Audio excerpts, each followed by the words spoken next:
before I started teaching, I spent my days working in the old apple orchard that was on the farm where I was living. I was living on a 100-acre farm.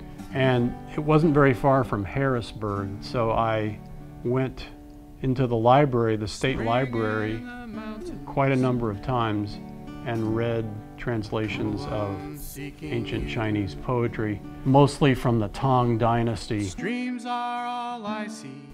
There are three poets that I was especially interested in.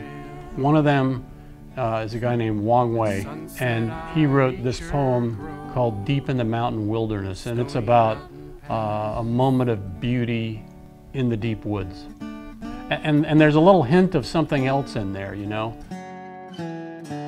The poems can be, you know, very sort of plain seeming when you first hear them, but there's a deeper meaning that you have to get to. You have learned to be gentle. Then I remember I bought this cheap guitar at a pawn shop, and I started, you know, playing, and it was basically just like strumming, nothing special at all.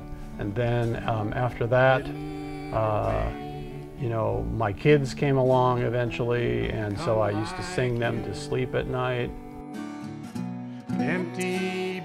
Then I decided, okay, well, I'm going to try lap style. So that's different. That's when you lay the guitar across your lap, and then you use a steel bar instead of, you know, pushing the strings down with your fingers. Once I started doing that, it became a lot easier to play, and it became a lot easier to write songs because, you know, I was pretty quick at chord changes and all that kind of stuff. I got a lot better at playing the guitar at that point. There's snow on the trail. So last summer I was in New Mexico, staying for a few weeks in New Mexico at a house. And I started researching those Chinese Tang Dynasty poets and found a couple of poems that I liked.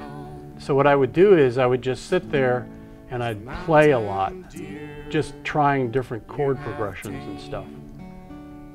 And then I would eventually be able to, I'd sort of settle on one that I was able to match with the existing poem. So for me, songwriting is the lyrics first and then the music laid on top. So usually what happens when I write the poems, or the original poems, is there's something that happens that's very inspirational in one way or another to me. Either a moment of great joy or great sadness or melancholy, and then I express that by writing a poem.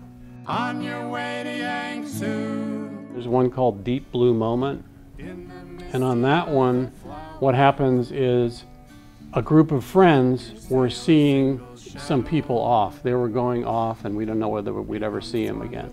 And it was just a moment of intense emotion, and I just decided to write right after that.